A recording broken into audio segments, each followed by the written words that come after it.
लीजिए सुनिए मुंशी प्रेमचंद के लिखे कथा संग्रह मानसरोवर 2 की कहानी कुसुम, मेरी यानी समीर गोस्वामी की आवाज में। साल भर की बात है। एक दिन शाम को हवा खाने जा रहा था कि महाशय नवीन से मुलाकात हो गई। मेरे पुराने दोस्त हैं, बड़े बेतकल्लुफ और मनचले। आगरे में मकान है, अच्छे कवि हैं। उनके कवि समाज में कई बार शरीक हो चुका हूं। ऐसा कविता को उपासक मैंने नहीं देखा। पेशा तो वकालत, पर डूबे रहते हैं काव्य चिंतन में। आदमी ज़हीन है, मुकदमा सामने आया और उसकी तह तक पहुंच गए। इसलिए कभी कभी मुकदमे मिल जाते हैं, लेकिन कचहरी के बाहर अदालत या मुकदमे की चर्चा उनके लिए निषिद्ध है। अदालत की चार दीवारी के अंदर 4-5 घंटे वो वकील होते हैं। चार दीवारी के बाहर निकलती ही कवि हैं, सिर से पांव तक। जब देखिए कवि मंडल जमा है, कवि चर्चा हो रही है, रचनाएं सुन रहे हैं, मस्त हो होकर झूम रहे हैं, और अपनी रचना सुनाते समय तो उन पर एक तल्लीनता सी छा जाती है। कंठ स्वर भी इतना मधुर है कि उनके पद बाण की तरह सीधे कलेजे में उतर जाते हैं। अध्यात्म में माधुर्य की सृष्टि करना, निर्गुण में सगुण की बहार दिखाना उनकी रचनाओं की विशेषता है। वो जब लखनऊ आते हैं, मुझे पहले सूचना दे दिया करते हैं। आज उन्हें अनायास लखनऊ में देखकर मुझे आश्चर्य हुआ। आप यहां कैसे? कुशल तो है? मुझे आने की सूचना तक न दी। बोले, भाईजान एक जंजाल में फंस गया हूं। आपको सूचित करने का समय न था। फिर आपके घर को मैं अपना घर समझता हूं। इस तकल्लुफ की क्या जरूरत है कि आप मेरे लिए कोई विशेष प्रबंध करें। मैं एक जरूरी मामले में आपको कष्ट देने आया हूं। इस वक्त की सैर को स्थगित कीजिए और चलकर मेरी विपत्ति कथा सुनिए। मैंने घबराकर कहा, आपने तो मुझे चिंता में डाल दिया। आप और विपत्ति कथा? मेरे तो प्राण सूखे जाते हैं। घर चलिए, चित्त शांत हो तो सुनाऊं। बाल बच्चे तो अच्छी तरह हैं। हाँ, सब अच्छी तरह हैं, वैसी कोई बात नहीं। तो चलिए रेस्टोरेंट में कुछ जलपान तो कर लीजिए। नहीं भाई, इस वक्त मुझे जलपान नहीं सूझता। हम दोनों घर की ओर चले। घर पहुंचकर उनका हाथ मुंह धुलाया, शरबत पिलाया। इलायची पान खाकर उन्होंने अपनी विपत्ति कथा सुनानी शुरू की। कुसुम के विवाह में आप गए ही थे। उसके पहले भी आपने उसे देखा था। मेरा विचार है कि किसी सरल प्रकृति के युवक को आकर्षित करने के लिए जिन गुणों की जरूरत है, वो सब उसमें मौजूद हैं। आपका क्या ख्याल है? मैंने तत्परता से कहा, मैं आपसे कहीं ज्यादा कुसुम का प्रशंसक हूं। ऐसी लज्जाशील, सुगढ़, सलीकेदार और विनोदनी बालिका मैंने दूसरी नहीं देखी। महाशय नवीन ने करुण स्वर में कहा, वही कुसुम आज अपने पति के निर्दय व्यवहार के कारण रो रो कर प्राण दे रही है। उसका गौना हुए 1 साल हो रहा है। इस बीच में वो 3 बार ससुराल गई, पर उसका पति उससे बोलता ही नहीं। उसकी सूरत से बेजार है। मैंने बहुत चाहा कि उसे बुलाकर दोनों में सफाई करा दूं, मगर न आता है, न मेरे पत्रों का उत्तर देता है। न जाने क्या गांठ पड़ गई है कि उसने इस बेदर्दी से आंखें फेर ली। अब सुनता हूं उसका दूसरा विवाह होने वाला है। कुसुम का बुरा हाल हो रहा है। आप शायद उसे देखकर पहचान भी ना सकें। रात दिन रोने के सिवा दूसरा काम नहीं है। इससे आप हमारी परेशानी का अनुमान कर सकते हैं। जिंदगी की सारी अभिलाषाएं मिटी जाती हैं। हमें ईश्वर ने पुत्र न दिया, पर हम अपनी कुसुम को पाकर संतुष्ट थे और अपने भाग्य को धन्य मानते थे। उसे कितने लाड़ प्यार से पाला, कभी उसे फूल की छड़ी से भी न छुआ। उसकी शिक्षा दीक्षा में कोई बात उठा न रखी। उसने बीए नहीं पास किया, लेकिन विचारों की प्रौढ़ता और ज्ञान विस्तार में किसी ऊंचे दर्जे की शिक्षित महिला से कम नहीं। आपने उसके लेख देखे हैं। मेरा ख्याल है बहुत कम देवियां वैसे लेख लिख सकती हैं। समाज, धर्म, नीति सभी विषयों में उसके विचार बड़े परिष्कृत हैं। बहस करने में तो वो इतनी पटु है कि मुझे आश्चर्य होता है। गृह प्रबंध में इतनी कुशल कि मेरे घर का प्रायः सारा प्रबंध उसी के हाथ में था। किंतु पति की दृष्टि में वो पांव की धूल के बराबर भी नहीं। बार बार पूछता हूं, तूने उसे कुछ कह दिया है या क्या बात है? आखिर वो क्यों तुझसे इतना उदासीन है? इसके जवाब में रोकर यही कहती है, मुझसे तो उन्होंने कभी कोई बातचीत नहीं की। मेरा विचार है कि पहले ही दिन दोनों में कुछ मनमुटाव हो गया। वो कुसुम के पास आया होगा और उससे कुछ पूछा होगा। उसने मारे शर्म के जवाब न दिया होगा। संभव है उससे दो चार बातें और भी की हों। कुसुम ने सिर न उठाया होगा। आप जानते ही हैं कि कितनी शर्मीली है। बस पतिदेव रूठ गए होंगे। मैं तो कल्पना ही नहीं कर सकता कि कुसुम जैसी बालिका से कोई पुरुष उदासीन रह सकता है। लेकिन दुर्भाग्य को कोई क्या करे। दुखिया ने पति के नाम कई पत्र लिखे, पर उस निर्दयी ने एक का भी जवाब न दिया। सारी चिट्ठियां लौटा दी। मेरी समझ में नहीं आता कि उस पाषाण हृदय को कैसे पिघलाऊं। मैं अब खुद तो उसे कुछ लिख नहीं सकता। आप ही कुसुम की प्राण रक्षा करें, नहीं तो शीघ्र ही उसके जीवन का अंत हो जाएगा और उसके साथ हम दोनों प्राणी भी सिधार जाएंगे। उसकी व्यथा अब नहीं देखी जाती। नवीन जी की आंखें सजल हो गई। मुझे भी अत्यंत क्षोभ हुआ। उन्हें तसल्ली देता हुआ बोला, आप इतने दिनों से चिंता में पड़े रहे, मुझसे पहले ही क्यों न कहा। मैं आज ही मुरादाबाद जाऊंगा और उस लौंडे की इस बुरी तरह खबर लूंगा कि वो भी याद करेगा। बचा को जबरदस्ती घसीट कर लाऊंगा और कुसुम के पैरों पर गिरा दूंगा। नवीन जी मेरे आत्मविश्वास पर मुस्कुराकर बोले, आप उससे क्या कहेंगे? ये न पूछिए। वशीकरण के जितने मंत्र हैं उन सभी की परीक्षा करूंगा, तो आप कदापि सफल न होंगे। वो इतना शीलवान, इतना विनम्र, इतना प्रसन्न मुख है, इतना मधुरभाषी कि आप वहां से उसके भक्त होकर लौटेंगे। वो नित्य आपके सामने हाथ बांधे खड़ा रहेगा। आपकी सारी कठोरता शांत हो जाएगी। आपके लिए तो एक ही साधन है, आपकी कलम में जादू है। आपने कितने ही युवकों को सन्मार्ग पर लगाया है। हृदय में सोई हुई मानवता को जगाना आपका कर्तव्य है। मैं चाहता हूं आप कुसुम की ओर से ऐसा करुणाजनक, ऐसा दिल हिला देने वाला पत्र लिखें कि वो लज्जित हो जाए और उसकी प्रेम भावना सचेत हो उठे। मैं जीवन पर्यंत आपका आभारी रहूंगा। नवीन जी कवि ही तो ठहरे। इस तजबीज में वास्तविकता की अपेक्षा कवित्व ही की प्रधानता थी। आप मेरे कई गल्पों को पढ़कर रो पड़े हैं। इससे आपको विश्वास हो गया है कि मैं चतुर सपेरे की भांति जिस दिल को चाहूं नचा सकता हूं। आपको ये मालूम नहीं कि सभी मनुष्य कवि नहीं होते और ना एक से भावुक। जिन गल्पों को पढ़कर आप रोए हैं, उन्हीं गल्पों को पढ़कर कितने ही सज्जनों ने विरक्त होकर पुस्तक फेंक दी है। पर इन बातों का वो अवसर न था। वो समझते ही कि मैं अपना गला छुड़ाना चाहता हूं, इसलिए मैंने सहृदयता से कहा, आपको बहुत दूर की सूची, और मैं इस प्रस्ताव से सहमत हूं। और यद्यपि आपने मेरी करुणोत्पादक शक्ति का अनुमान करने में अतियुक्ति से काम लिया है, लेकिन मैं आपको निराश न करूंगा। मैं पत्र लिखूंगा और यथाशक्ति उस युवक की न्याय बुद्धि को जगाने की चेष्टा भी करूंगा। लेकिन आप अनुचित न समझें तो पहले मुझे वो पत्र दिखा दें जो कुसुम ने अपने पति के नाम लिखे थे। उसने पत्र तो लौटा ही दिए हैं, और यदि कुसुम ने उन्हें फाड़ नहीं डाला है तो उसके पास होंगे। उन पत्रों को देखने से मुझे ज्ञात हो जाएगा कि किन पहलुओं पर लिखने की गुंजाइश बाकी है। नवीन जी ने जेब से पत्रों का एक पुलिंदा निकालकर मेरे सामने रख दिया और बोले, मैं जानता था आप इन पत्रों को देखना चाहेंगे, इसलिए इन्हें साथ लेता आया। आप इन्हें शौक से पढ़ें। कुसुम जैसी मेरी लड़की है, वैसी ही आपकी भी लड़की है। आपसे क्या पर्दा। सुगंधित गुलाबी चिकने कागज पर बहुत ही सुंदर अक्षरों में लिखे उन पत्रों को मैंने पढ़ना शुरू किया। मेरे स्वामी, मुझे यहां आए एक सप्ताह हो गया, लेकिन आंखें पल भर के लिए भी नहीं झपकी। सारी रात करवटें बदलती बीत जाती है। बार बार सोचती हूं, मुझसे ऐसा क्या अपराध हुआ कि उसकी आप मुझे ये सजा दे रहे हैं। आप मुझे झिड़कें, घुड़कें, कोसें, इच्छा हो तो मेरे कान भी पकड़ें। मैं इन सभी सजाओं को सहर्ष सह लूंगी, लेकिन ये निष्ठुरता नहीं सही जाती। मैं आपके घर एक सप्ताह रही।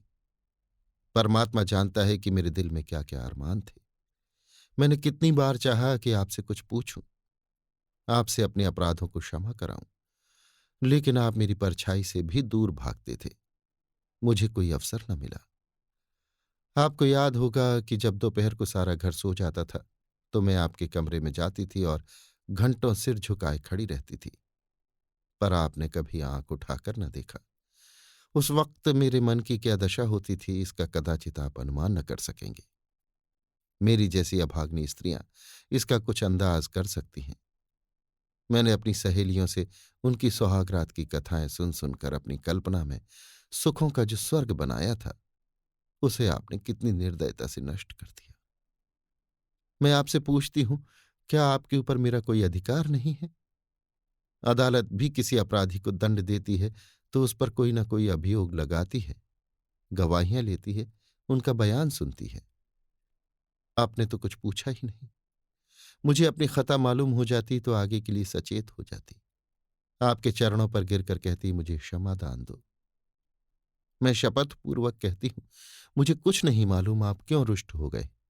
संभव है आपने अपनी पत्नी में जिन गुणों को देखने की कामना की हो, वे मुझ में न हो। बेशक मैं अंग्रेजी नहीं पढ़ी, अंग्रेजी समाज की रीत नीति से परिचित नहीं, न अंग्रेजी खेल ही खेलना जानती हूं। और भी कितनी ही त्रुटियां मुझ में होंगी। मैं जानती हूं कि मैं आपके योग्य न थी। आपको मुझसे कहीं अधिक रूपवती, गुणवती, बुद्धिमती स्त्री मिलनी चाहिए थी। लेकिन मेरे देवता, दंड अपराधों का मिलना चाहिए, त्रुटियों का नहीं। फिर मैं तो आपके इशारे पर चलने को तैयार हूं।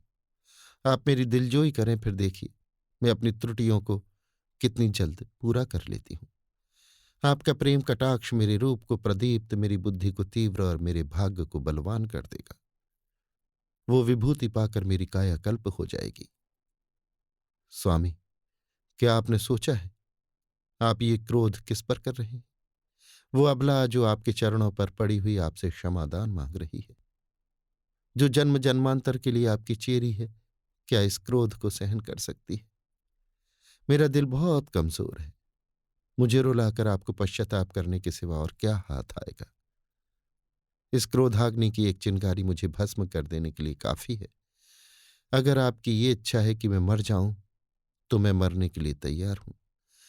केवल आपका इशारा चाहती हूं। अगर मरने से आपका चित्त प्रसन्न हो तो मैं बड़े हर्ष से अपने को आपके चरणों में समर्पित कर दूंगी।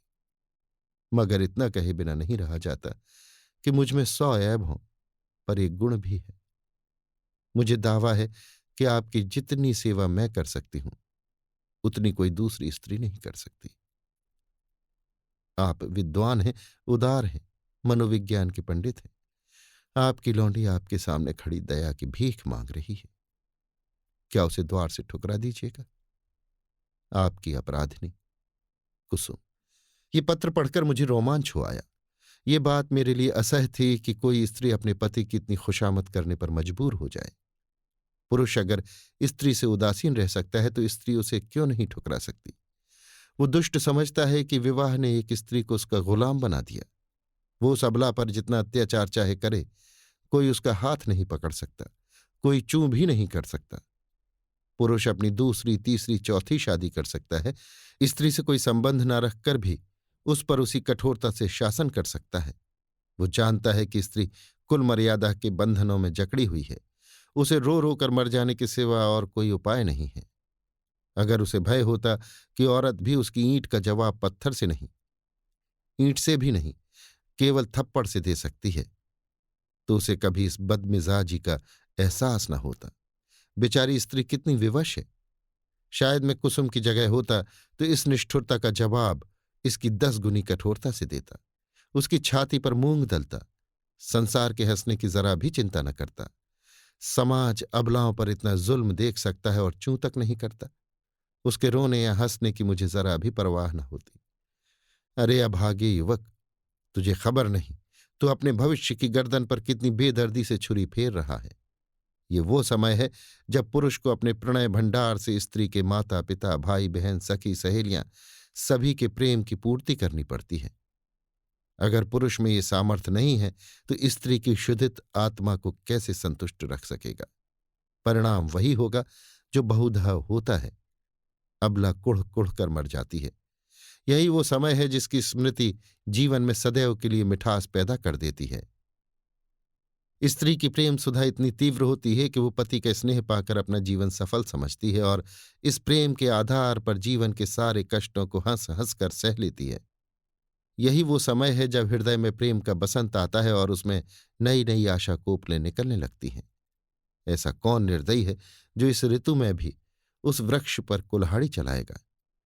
यही वो समय है जब शिकारी किसी पक्षी को उसके बसेरे से लाकर पिंजरे में बंद कर देता है। क्या वो उसकी गर्दन पर छुरी चलाकर उसका मधुर गान सुनने की आशा रखता है? मैंने दूसरा पत्र पढ़ना शुरू किया। मेरे जीवन धन, 2 सप्ताह जवाब की प्रतीक्षा करने के बाद आज फिर वही उलाहना देने बैठी हूं। जब मैंने वो पत्र लिखा था तो मेरा मन गवाही दे रहा था कि उसका उत्तर जरूर आएगा। आशा के विरुद्ध आशा लगाए हुए थी। मेरा मन अब भी इसे स्वीकार नहीं करता कि जानबूझकर उसका उत्तर नहीं दिया। कदाचित आपको अवकाश नहीं मिला, या ईश्वर न करे कहीं आप अस्वस्थ तो नहीं हो गए। किससे पूछूं? इस विचार से ही मेरा हृदय कांप रहा है। मेरी ईश्वर से यही प्रार्थना है कि आप प्रसन्न और स्वस्थ हो। पत्र मुझे ना लिखे ना सही, रोकर चुप ही तो हो जाऊंगी। आपको ईश्वर का वास्ता है, अगर आपको किसी प्रकार का कष्ट हो तो मुझे तुरंत पत्र लिखिए। मैं किसी को साथ लेकर आ जाऊंगी। मर्यादा और परिपाटी के बंधनों से मेरा जी घबराता है। ऐसी दशा में भी यदि आप मुझे अपनी सेवा से वंचित रखते हैं तो आप मुझसे मेरा वो अधिकार छीन रहे हैं जो मेरे जीवन की सबसे मूल्यवान वस्तु है। मैं आपसे और कुछ नहीं मांगती। आप मुझे मोटा से मोटा खिलाइए, मोटे से मोटा पहनाइए। मुझे जरा भी शिकायत न होगी। मैं आपके साथ घोर से घोर विपत्ति में भी प्रसन्न रहूंगी। मुझे आभूषणों की लालसा नहीं, महल में रहने की लालसा नहीं, सैर तमाशे की लालसा नहीं, धन बटोरने की लालसा नहीं। मेरे जीवन का उद्देश्य केवल आपकी सेवा करना है। यही उसका ध्येय है। मेरे लिए दुनिया में कोई देवता नहीं, कोई गुरु नहीं, कोई हाकिम नहीं। मेरे देवता आप हैं, मेरे राजा आप हैं। मुझे अपने चरणों से न हटाइए, मुझे ठुकराइए नहीं। मैं सेवा और प्रेम के फूल लिए कर्तव्य और व्रत की भेंट अंचल में सजाए आपकी सेवा में आई हूं। मुझे इस भेंट को, इन फूलों को अपने चरणों पर रखने दीजिए। उपासक का काम तो पूजा करना है। देवता उसकी पूजा स्वीकार करता है या नहीं, ये सोचना उसका धर्म नहीं। मेरे सिर ताज, शायद आपको पता नहीं आजकल मेरी क्या दशा है। यदि मालूम होता तो आप इस निष्ठुरता का व्यवहार न करते। आप पुरुष हैं, आपके हृदय में दया है, सहानुभूति है, उदारता है। मैं विश्वास नहीं कर सकती कि आप मुझ जैसी नाचीज पर क्रोध कर सकते हैं। मैं आपकी दया के योग्य हूं। कितनी दुर्बल, कितनी अपंग, कितनी बेजबान। आप सूर्य हैं, मैं अणु हूं। आप अग्नि हैं, मैं तृण हूं। आप राजा हैं, मैं भिखारिन हूं। क्रोध तो बराबर बालों पर करना चाहिए। मैं भला आपके क्रोध का आघात कैसे सह सकती हूं? अगर आप समझते हैं कि मैं आपकी सेवा के योग्य नहीं हूं तो मुझे अपने हाथों से विष का प्याला दे दीजिए। मैं उसे सुधा समझकर सिर और आंखों से लगाऊंगी और आंखें बंद करके पी जाऊंगी। जब जीवन आपकी भेंट हो गया तो आप मारें या जलाएं, ये आपकी इच्छा है। मुझे यही संतोष काफी है कि मेरी मृत्यु से आप निश्चिंत हो गए। मैं तो इतना ही जानती हूं कि मैं आपकी हूं और सदैव आपकी रहूंगी, इस जीवन में ही नहीं बल्कि अनंत तक। अभाग्नि, कुसुम। ये पत्र पढ़कर मुझे कुसुम पर भी झुंझलाहट आने लगी और उस लौंडे से तो घृणा हो गई। माना तुम स्त्री हो, आजकल के प्रथानुसार पुरुष को तुम्हारे ऊपर हर तरह का अधिकार है, लेकिन नम्रता की भी तो कोई सीमा होती है। तो उसे भी चाहिए कि उसकी बात न पूछे। स्त्रियों को धर्म और त्याग का पाठ पढ़ा पढ़ा कर हमने उनके आत्मसम्मान और आत्मविश्वास दोनों ही का अंत कर दिया। अगर पुरुष स्त्री का मोहताज नहीं तो स्त्री भी पुरुष की मोहताज क्यों है? ईश्वर ने पुरुष को हाथ दिए हैं तो क्या स्त्री को उससे वंचित रखा है? पुरुष के पास बुद्धि है तो क्या स्त्री अबोध है? इसी नम्रता ने तो मर्दों का मिजाज आसमान पर पहुंचा दिया। पुरुष रूठ गया तो स्त्री के लिए मानो प्रलय आ गया। मैं तो समझता हूं कुसुम नहीं, उसका अभागा पति ही दया के योग्य है, जो कुसुम जैसी स्त्री की कद्र नहीं कर सकता। मुझे ऐसा संदेह होने लगा कि इस लौंडे ने कोई दूसरा रोग पाल रखा है, किसी शिकारी के रंगीन जाल में फंसा हुआ है। खैर, मैंने तीसरा पत्र खोला। प्रियतम, अब मुझे मालूम हो गया है कि मेरी जिंदगी निरुद्देश्य है। जिस फूल को देखने वाला चुनने वाला कोई नहीं, वो खिले तो क्यों? क्या इसलिए कि मुरझाकर जमीन पर गिर पड़े और पैरों से कुचल दिया जाए? मैं आपके घर में 1 महीना रहकर दोबारा आई हूं। ससुर जी ही ने मुझे बुलाया, ससुर जी ही ने मुझे विदा कर दिया। इतने दिनों में आपने एक बार भी मुझे दर्शन न दिए। आप दिन में 20 ही बार घर में आते थे, अपने भाई बहनों से हंसते बोलते थे या मित्रों के साथ सैर तमाशे देखते थे, लेकिन मेरे पास आने की आपने कसम खा ली थी। मैंने कितनी बार आपके पास संदेश भेजे, कितना अनुनय विनय किया, कितनी बार बेशर्मी करके आपके कमरे में गई, लेकिन आपने कभी मुझे आंख उठाकर भी न देखा। मैं तो कल्पना ही नहीं कर सकती कि कोई प्राणी इतना हृदयहीन हो सकता है। प्रेम के योग्य नहीं, विश्वास के योग्य नहीं, सेवा करने के भी योग्य नहीं, तो क्या दया के भी योग्य नहीं? मैंने उस दिन कितनी मेहनत और प्रेम से आपके लिए रसगुल्ले बनाए थे, आपने उन्हें हाथ से छुआ भी नहीं। जब आप मुझसे इतने विरक्त हैं तो मेरी समझ में नहीं आता कि जी कर क्या करूं। न जाने ये कौन सी आशा है जो मुझे जीवित रखे हुए है। क्या अंधेर है कि आप सजा तो देते हैं पर अपराध नहीं बतलाते? ये कौन सी नीत है? आपको ज्ञात है, इस 1 मास में मैंने मुश्किल से 10 दिन आपके घर में भोजन किया होगा। मैं इतनी कमजोर हो गई हूं कि चलती हूं तो आंखों के सामने अंधेरा छा जाता है। आंखों में जैसे ज्योति ही नहीं रही, हृदय में मानो रक्त का संचालन ही नहीं रहा। खैर, सता लीजिए जितना जी चाहे, इस अनीत का अंत भी एक दिन हो ही जाएगा। अब तो मृत्यु ही पर सारी आशाएं टिकी हुई हैं। अब मुझे प्रतीत हो रहा है कि मेरे मरने की खबर पाकर आप उछलेंगे और हल्की सांस लेंगे। आपकी आंखों से आंसू की एक बूंद भी न गिरेगी। पर यह आपका दोष नहीं, मेरा दुर्भाग्य है। उस जन्म में मैंने कोई बहुत बड़ा पाप किया था। मैं चाहती हूं मैं भी आपकी परवाह न करूं, आप ही की भांति आपसे आंख फेर लूं, मुंह फेर लूं, दिल फेर लूं, लेकिन न जाने क्यों मुझ में वो शक्ति नहीं है। क्या लता वृक्ष की भांति खड़ी रह सकती? वृक्ष के लिए किसी सहारे की जरूरत नहीं। लता वो शक्ति कहां से लाए? वो तो वृक्ष से लिपटने के लिए पैदा की गई है। उसे वृक्ष से अलग कर दो और वो सूख जाएगी। मैं आपसे पृथक अपने अस्तित्व की कल्पना नहीं कर सकती। मेरे जीवन की हर गति, प्रत्येक विचार, प्रत्येक कामना में आप मौजूद होते हैं। मेरा जीवन वो वृत्त है जिसके केंद्र आप हैं। मैं वो हार हूं जिसके प्रत्येक फूल में आप धागे की भांति घुसे हैं। उस धागे के बगैर हार के फूल बिखर जाएंगे और धूल में मिल जाएंगे। मेरी एक सहेली है शन्नू, उसका इस साल पाणी ग्रहण हो गया है। उसका पति जब ससुराल आता है, शन्नू के पांव जमीन पर नहीं पड़ते। दिन भर में न जाने कितने रूप बदलती, मुख कमल खिल जाता है, उल्लास संभाले नहीं संभलता, उसे बिखेरती लुटाती चलती है, हम जैसे अभागों के लिए। जब आकर मेरे गले से लिपट जाती है तो हर्ष और उन्माद की वर्षा से जैसे मैं लथपथ हो जाती हूं। दोनों अनुराग से मतवाले हो रहे हैं। उनके पास धन नहीं है, जायदाद नहीं है, मगर अपनी दरिद्रता में ही मगन है। इस अखंड प्रेम का एक क्षण, उसकी तुलना में संसार की कौन सी वस्तु रखी जा सकती है? मैं जानती हूं ये रंगरेलियां और बेफिक्रियां बहुत दिन न रहेंगी।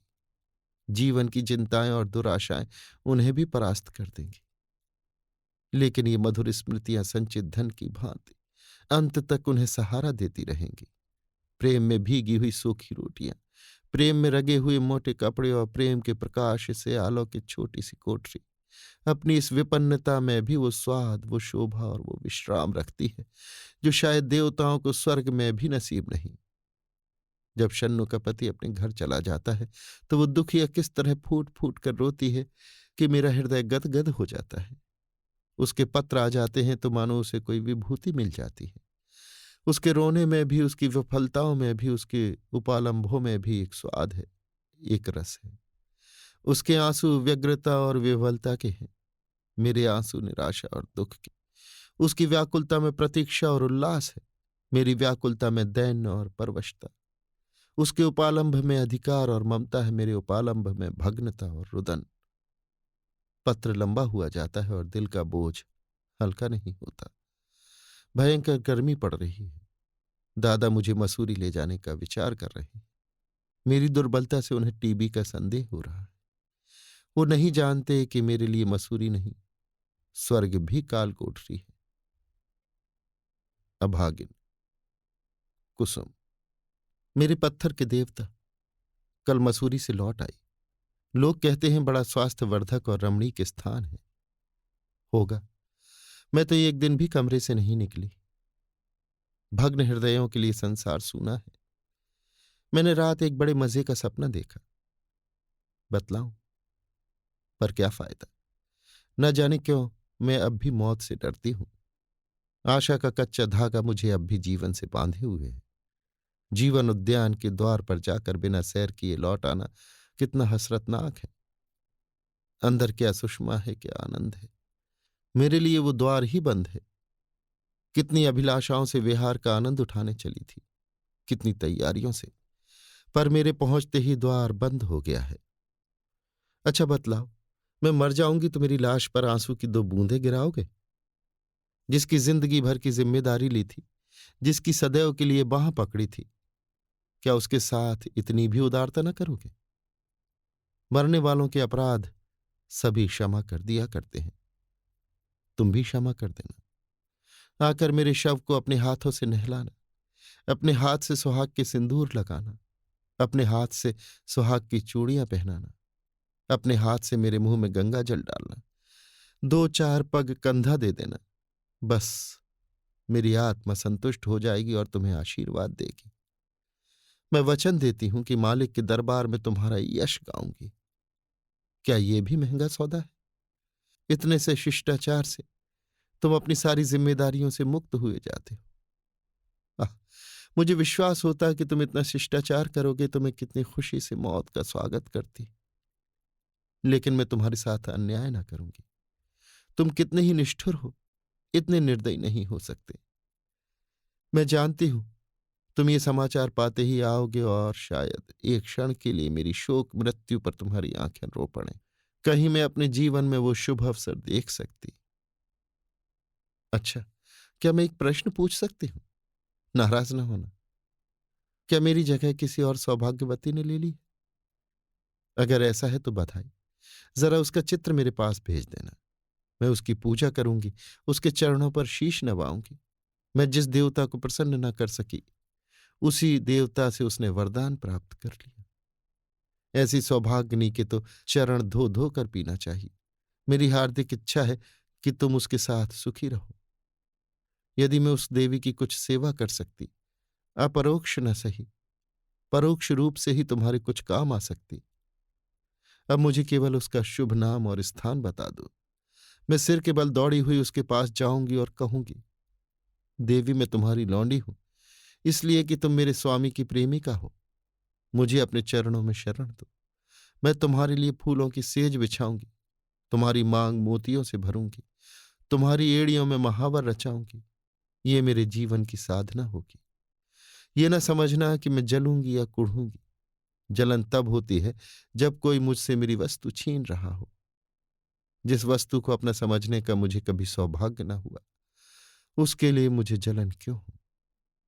अभी बहुत कुछ लिखना था, लेकिन डॉक्टर साहब आ गए। बेचारा हृदय दाह को टीबी समझ रहा है।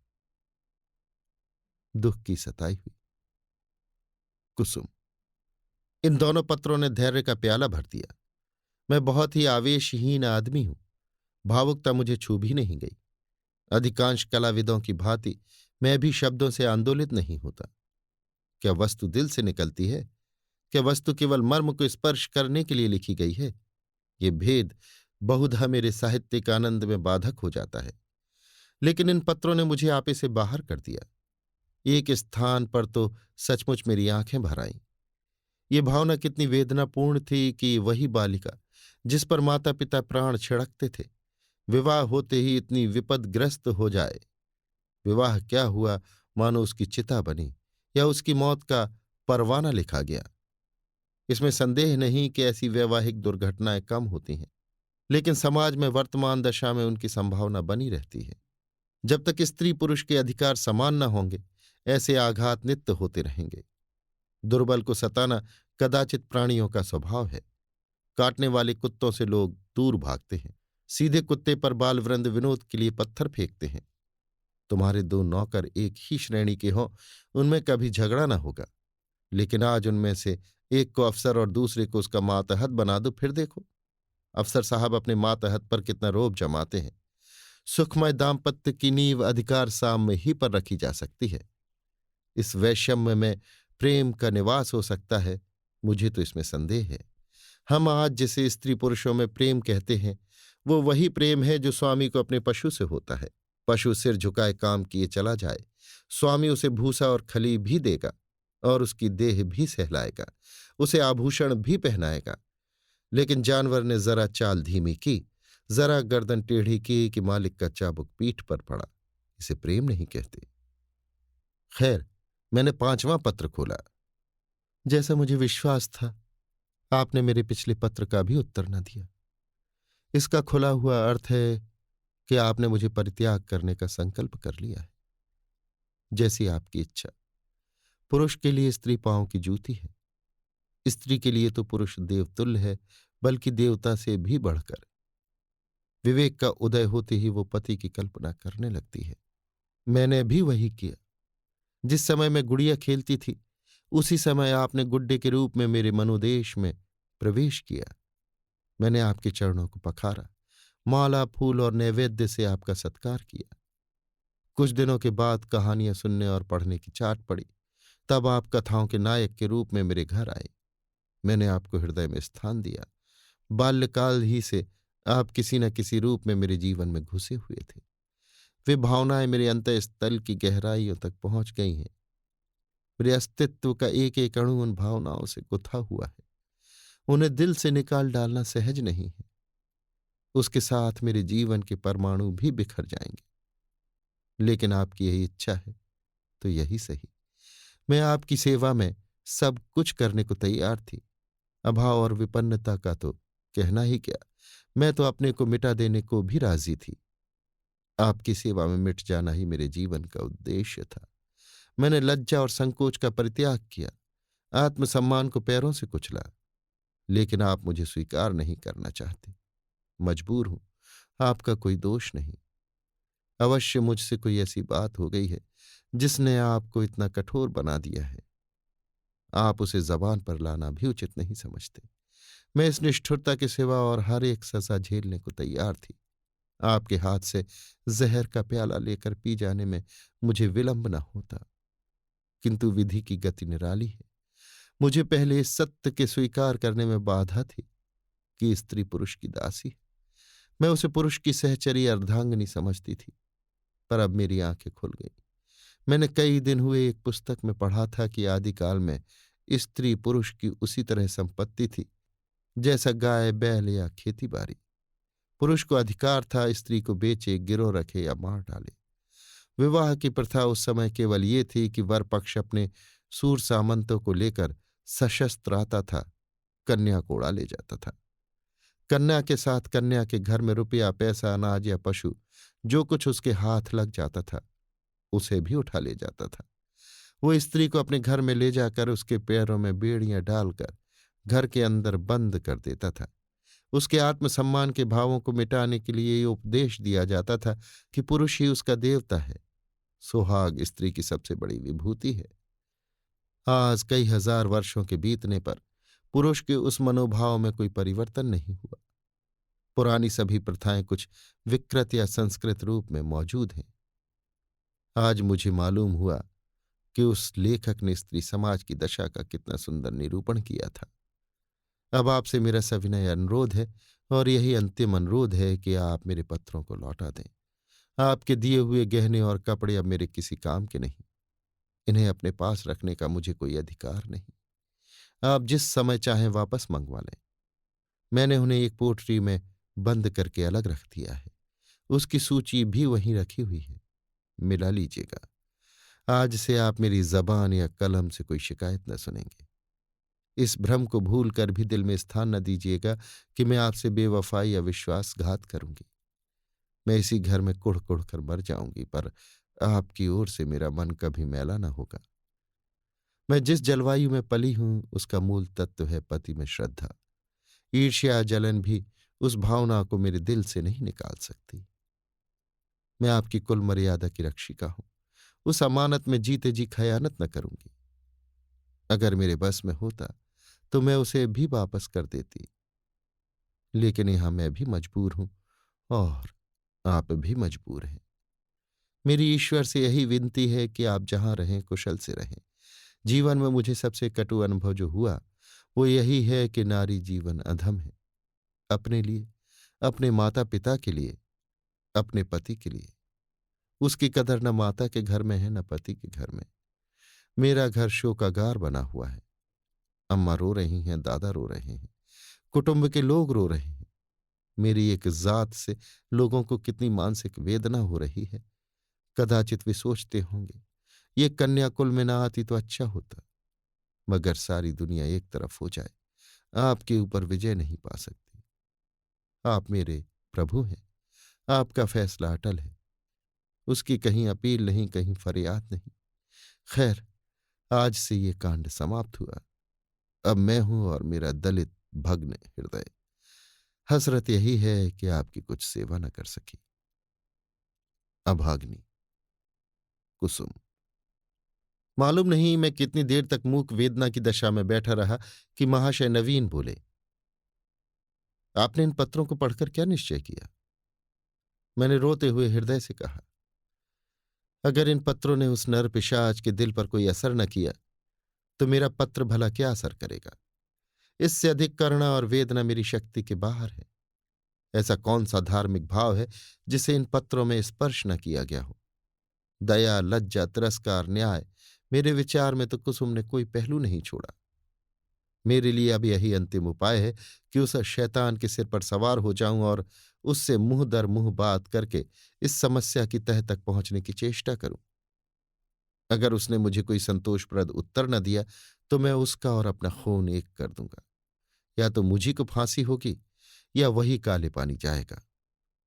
कुसुम ने जिस धैर्य और साहस से काम लिया है वो सराहनीय है।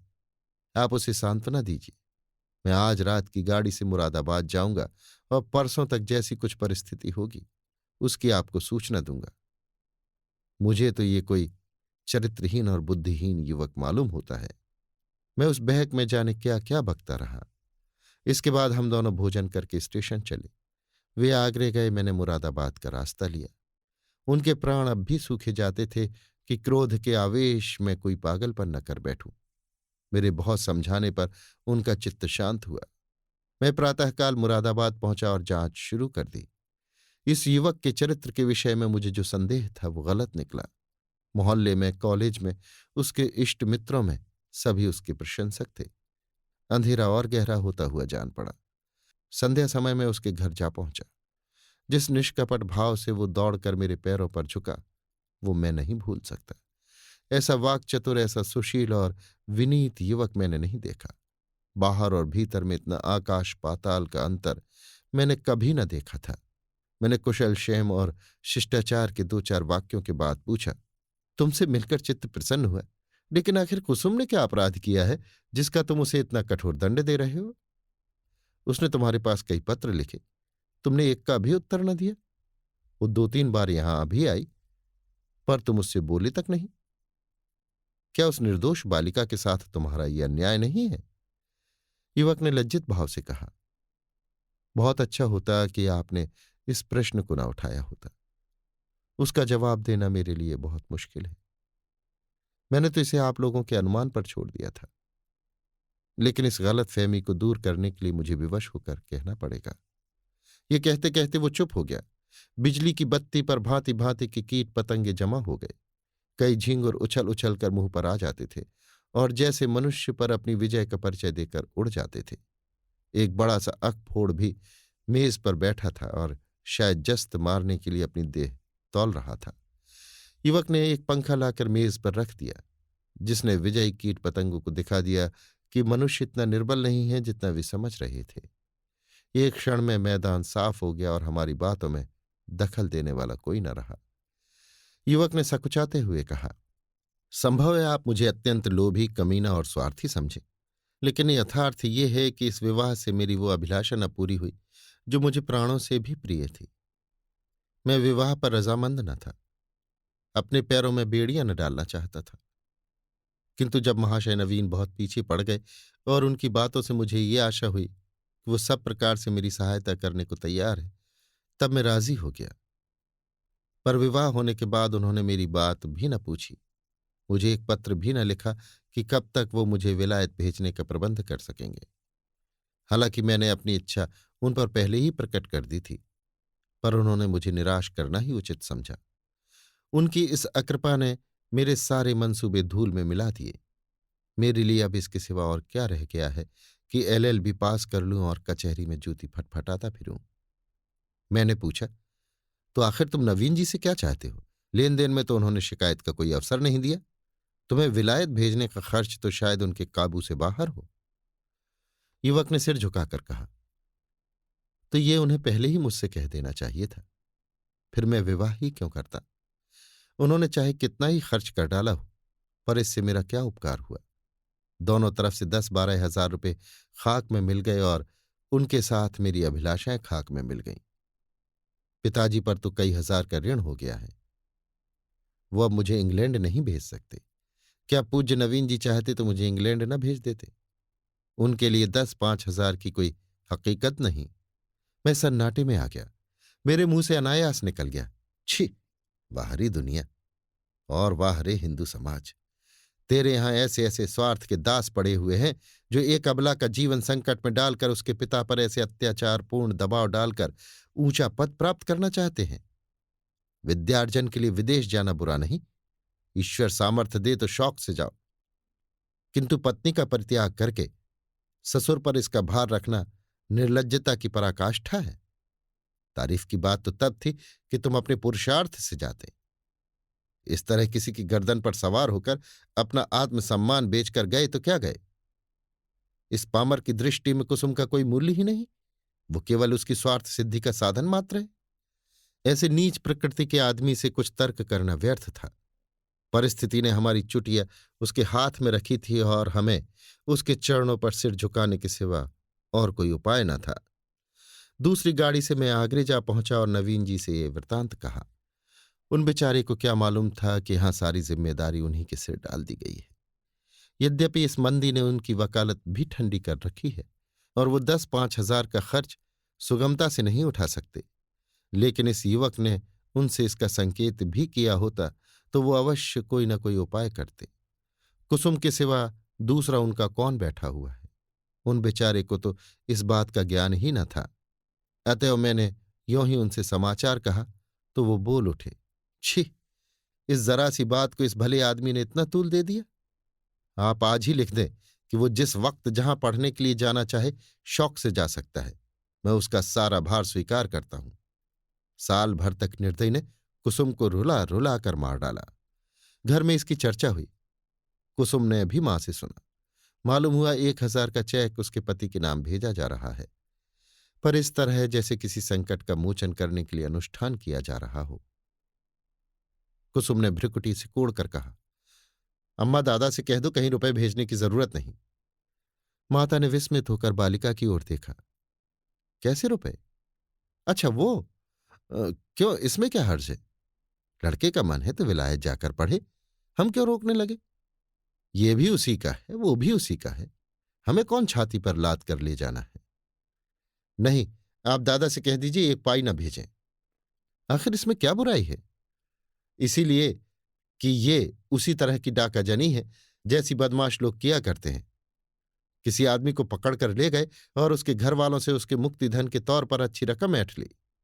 माता ने तिरस्कार की आंखों से देखा। कैसी बातें करती हो बेटी? इतने दिनों के बाद तो जाके देवता सीधे हुए हैं और तुम उन्हें फिर चढ़ाए देती हो। कुसुम ने झल्ला कर कहा, ऐसे देवता का रूठे रहना ही अच्छा। जो आदमी इतना स्वार्थी, इतना दम्भी, इतना नीच है, उसके साथ मेरा निर्वाह न होगा। मैं कहे देती हूं, वहां रुपए गए तो मैं जहर खा लूंगी। इसे दिल लगी न समझना। मैं ऐसे आदमी का मुंह भी नहीं देखना चाहती। दादा से कह देना, और अगर तुम्हें डर लगता हो तो मैं खुद कह दूं। मैंने स्वतंत्र रहने का निश्चय कर लिया है। मां ने देखा लड़की का मुखमंडल आरक्त हो उठा है। मानो इस प्रश्न पर वो न कुछ कहना चाहती है न सुनना। दूसरे दिन नवीन जी ने ये हाल मुझसे कहा तो मैं एक आत्मविस्मृत की दशा में दौड़ा हुआ गया और कुसुम को गले लगा लिया। मैं नारियों में ऐसा ही आत्माभिमान देखना चाहता हूं। कुसुम ने वो कर दिखाया जो मेरे मन में था और जिसे प्रकट करने का साहस मुझ में न था। साल भर हो गया है, कुसुम ने पति के पास एक पत्र भी नहीं लिखा और न उसका जिक्र ही करती है। नवीन जी ने कई बार जमाई को मना लाने की इच्छा प्रकट की, पर कुसुम उसका नाम भी सुनना नहीं चाहती। उसमें स्वावलंबन की ऐसी दृढ़ता आ गई है कि आश्चर्य होता है। उसके मुख पर निराशा और वेदना के पीलेपन और तेजहीनता की जगह स्वाभिमान और स्वतंत्रता की लाली और तेजस्विता भासित हो गई है। अभी आप सुन रहे थे मुंशी प्रेमचंद के लिखे कथा संग्रह मानसरोवर 2 की कहानी कुसुम, मेरी यानी समीर गोस्वामी की आवाज में।